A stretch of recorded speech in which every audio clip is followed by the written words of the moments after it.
Hi, and welcome to this next video. This is the first video in the 7 skill sets that you need to have to become a network marketing professional. And this first one here is finding prospects. Again here, if you look at the honeycomb model, which is our blueprint model, this is all about giving you more knowledge and therefore part of the education element.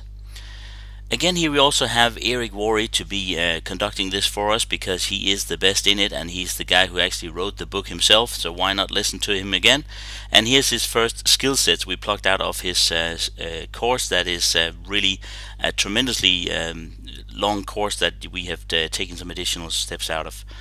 So here we go. Let's let Eric go on with skill set number 1, finding prospects. Finding prospects. I was shocked to learn that this was a skill. I didn't know this was a skill. Isn't it kind of interesting to think of it as a skill, finding prospects? I thought this was like a natural resource. You either had it or you didn't. People won't join network marketing because they don't think they what? Know anybody. It's not about a natural resource, it's about a skill. People think, well, if you know a lot of people and if you're influential, well then network marketing is yours. But if you don't know a lot of people and you're not influential, you can't succeed. This is a skill, it's not a natural resource. It's a skill. Learning how to find prospects. So here's what posers do. They make a mental list. They think of some people. 80% plus start here. They make a mental list. Yeah, I know I should write it down, but I got it. It's right here. It's right here. I got it. Everything I need, it's right here. You're not the boss of me. Back off. Amateurs make a written list.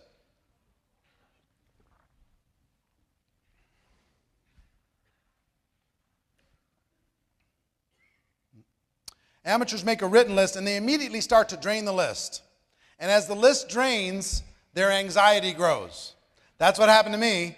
I made my list. Took my dad's list, and then I made my list. And I started to drain the list. I've heard that there's 3 pearls out of every 100 oysters. Mine must be at the bottom, because I'm shucking oysters. Nope. No skill. You know, I'm not opening them with an oyster tool, I'm bashing them with a hammer. Smash, smash, smash. Some of them might have an oyster in there, but we'll never know. Smash, smash, smash. Next. I heard the word next at my training. Next.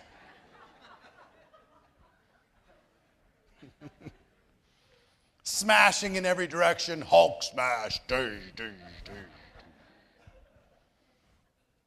That's what amateurs do. They go through the list and their anxiety goes, I'm going to run out.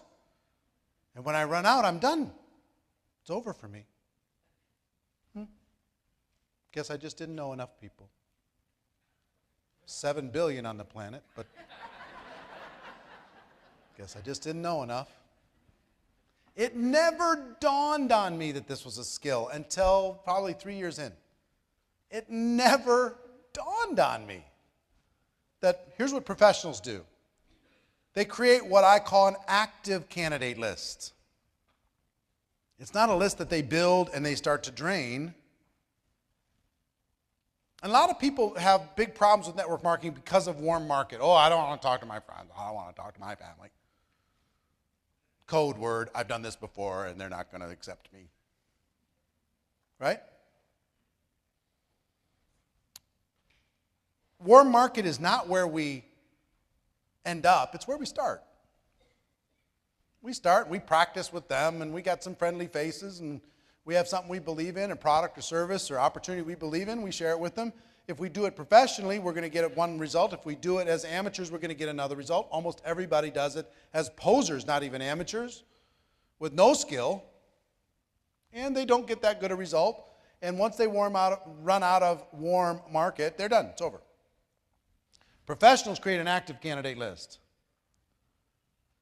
So here's some steps to going pro. Number 1, make a comprehensive list. Everybody goes on your list. Every single person goes on your list. Empty your mind on paper.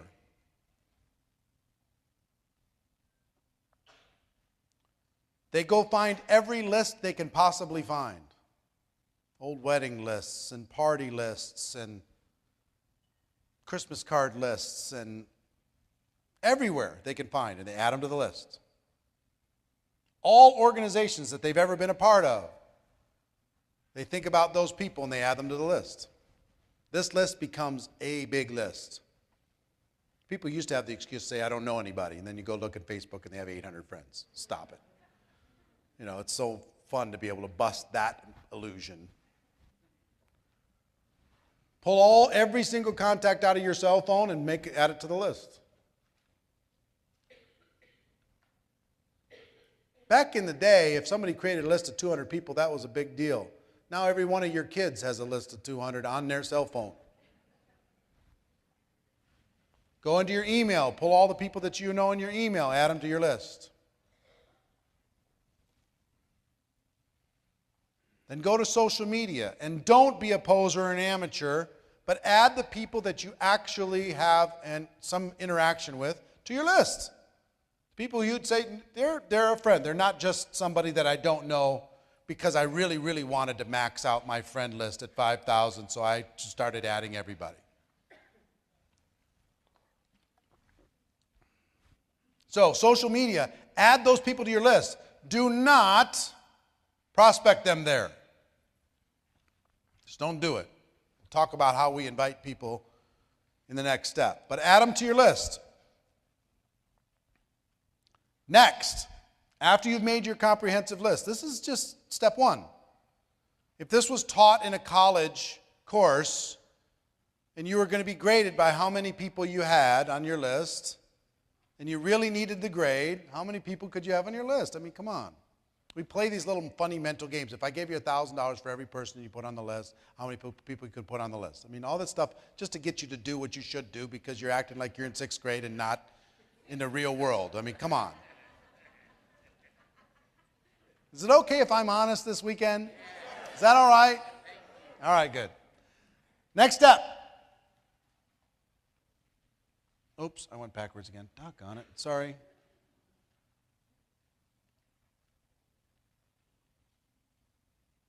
Totally my fault. Next step. The second degree of separation. This is a trick I learned a long time ago. Have you heard about the 6 degrees of separation? That basically you're 6 relationships away from everybody in the world.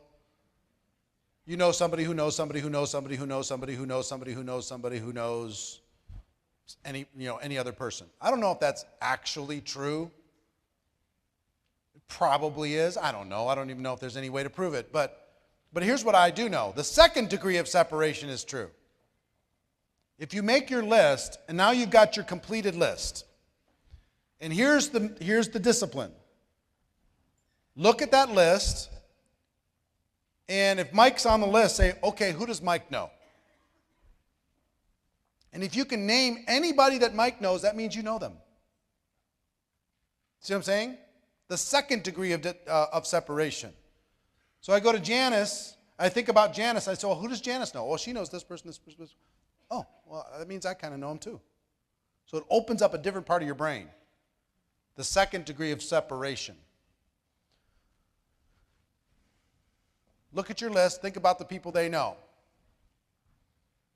Next is constantly expand your list. Constantly expand it.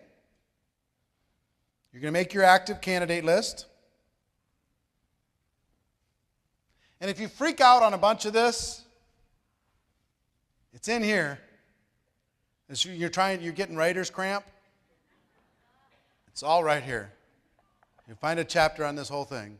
Okay? So Gina's in the front row with a highlighter. She's going, okay, highlight. That's a little easier. Okay? But if you want to take your notes, I want you to take notes based upon, I want you to train it. Okay? But it's in there anyway. What the professionals do is they develop the discipline of adding 2 people every day. At least 2 people to their list every day. 2 people a day. 2 a day, 2 a day, 2 a day. And you're already meeting people that could go on your list.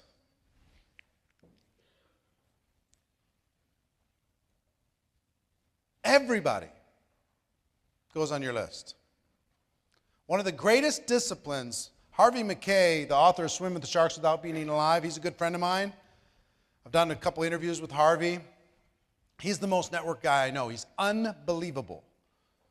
I'm going to give you a couple secrets of his networking style. One is his dad sat him down at age 19 and said, Harvey, today from now until the day you die, every person you meet, you're going to get their contact information. You're going to make a little note about them, and you're going to find a creative way to stay in touch. Every person you meet, forever. Today his list is about, and these are just organic lists, not Facebook friends, 14,000 people he has contact information from. 14,000. Now think about, here's one of the things where I have to forgive myself. Because I've been bad at this my whole career. I'm terrible. If I would have started at age 23, with how many hundreds of thousands of people I've met, people who've moved on, their company blew up, something happened, but if I would have stayed in touch, the opportunities would be, I'd be earning millions a month. Just from the relationships, just with a creative way of staying in touch over the course of 25 years. Here's the good news, you can start right now. You know, if you start right now, this is a core skill. What you have to do is raise your awareness and pay attention. That turns into 600 people a year, 3,000 people in 5 years. Just 2 a day. But does it work? Yes. Staying in touch in a creative way, in a friendly way, not necessarily recruiting them every time you talk to them. Is that creative? Yes. Now I'll tell you the other thing that Harvey does. He is a true networker in the sense that he's a true friend. You know what Harvey tries to do, because he learned, I don't know if he learned this, but he shares this with his buddy Lou Holtz, his best friend. If you meet Lou Holtz or if you meet Harvey McKay, their entire thought process is, what can I do for you? How can I help? I've got some influence. I got this. I got that. Can I help you? So when we were struggling with some immigration issues with our son, who we finally got approval on, called Harvey and said, Harvey, would you help? Just as, you know, is there anything you can do? Harvey went to work. Harvey called senators. He got government officials on the phone. He called the biggest fundraisers in the state and said, I need your influence. Now, that process wasn't actually even successful because there were some laws involved with the way everything happened. But I'll never forget it. Never forget it. If Harvey wants something from me, he's got it. Done. Wants me to promote his book? Promoted. Consider it done. He's my friend, man. So if you look for ways that you can contribute to other people's lives instead of just recruiting them all the time on your list, you will become one of the most influential people in the world. People will not only just be asking, but they're looking for opportunities to give. And Harvey does this, and he never keeps score. He never in his mind says, well, you know, you didn't really pay me back for last time. Never keeps score. He just looks for opportunities to serve. And he serves higher and higher influential people. When they wanted to create the Mall of America, he was the guy who came in and helped. When they wanted to, hire high-level people for the University of Minnesota, he's the guy who came in and helped. I mean, he's served on so many charitable boards, and this, in about 3 weeks, he'll be standing in front of Target in downtown Minneapolis, ringing the bell for the Salvation Army, 80 years old, ringing the bell with his little tin cup at 20 below zero. Because that's what he does. So think about going pro and adding people to your list and then contributing to their lives. You with me? All right, so let me summarize here. 1, network on purpose.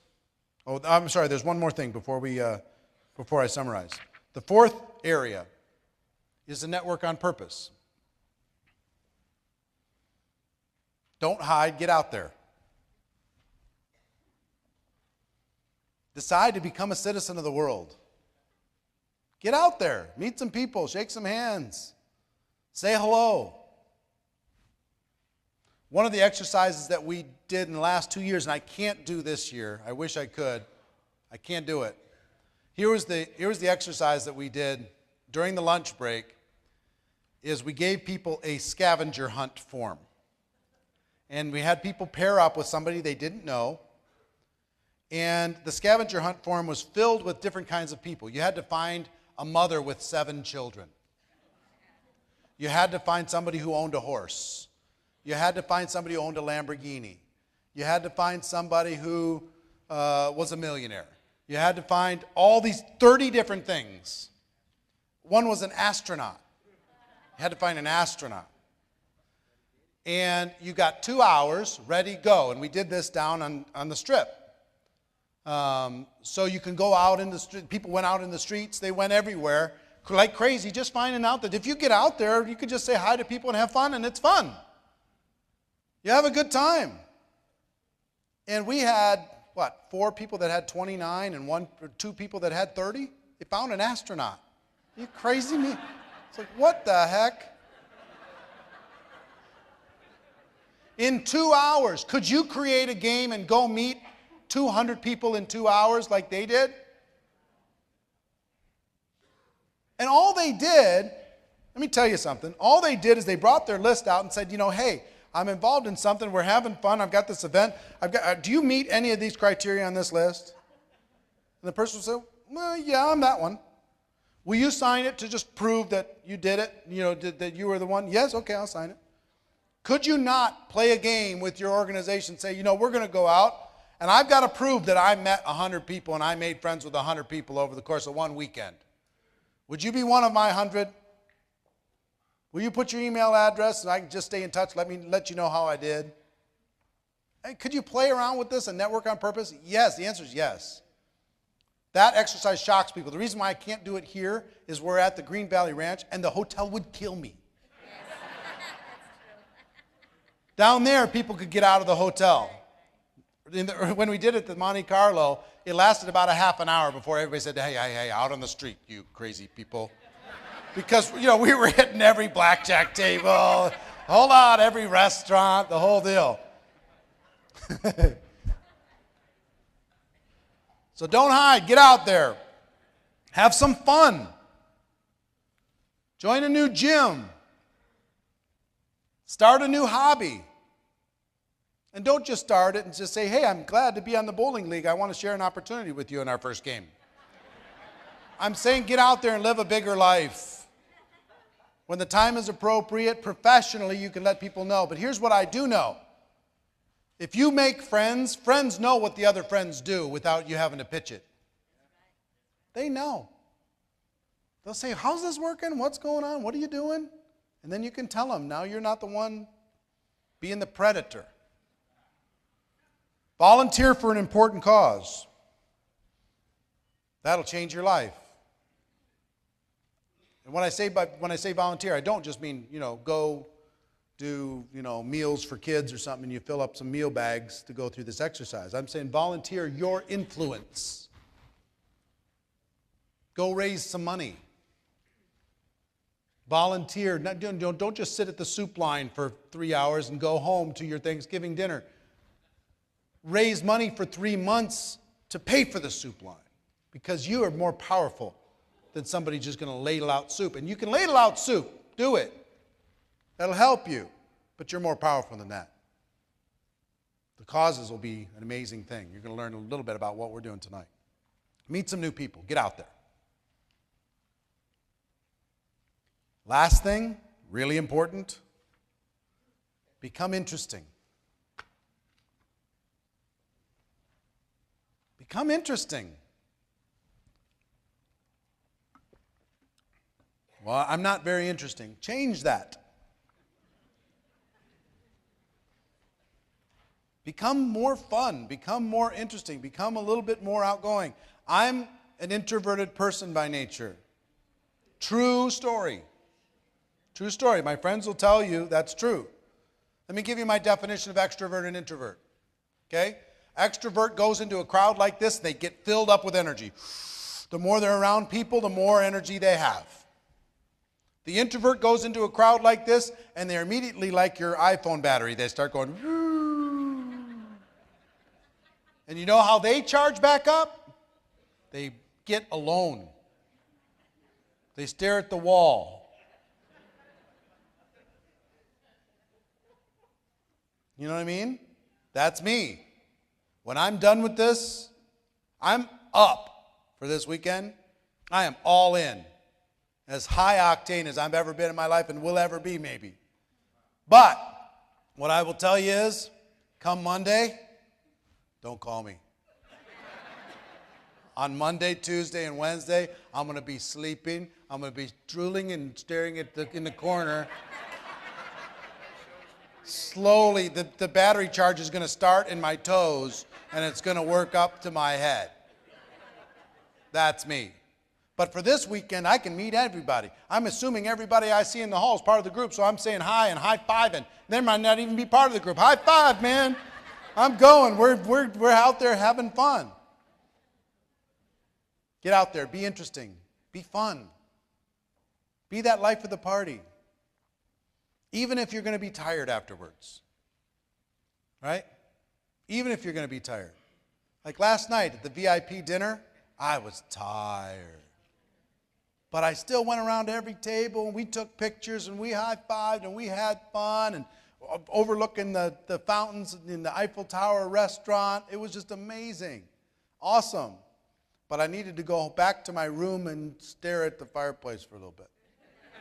Last night, I really did. Marina's like, you okay? I'm like, I'll be okay. I'll get there, because it was 12 hours. 6 hours on Wednesday, 6 hours on Thursday, plus 3 hours last night. Battery was a little empty, but now I'm good, good to go. So become interesting, become fun. Go get out there. Now, so 1, you're going to make a comprehensive list. 2, the second degree of separation. 3, constantly expand your list. And 4, network on purpose. Network on purpose. Got it? This is a skill. And we'll know if you're serious about this skill, if by the end of this weekend your comprehensive list has been reborn. One of the best things I would suggest everybody do at every single event, redo your list. Make a fresh list. It'll refresh your brain looking at the old tired list. Make a new list. Think about the second degree of separation. Think about how you've expanded or what you're going to do to expand it.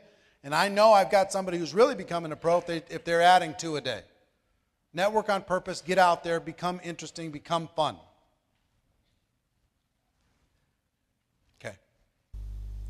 That was actually the first set of the 7 skill sets that you need to do to become a network marketing professional.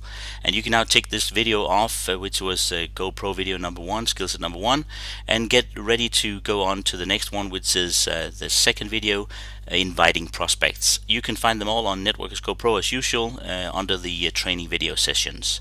Okay, talk to you soon.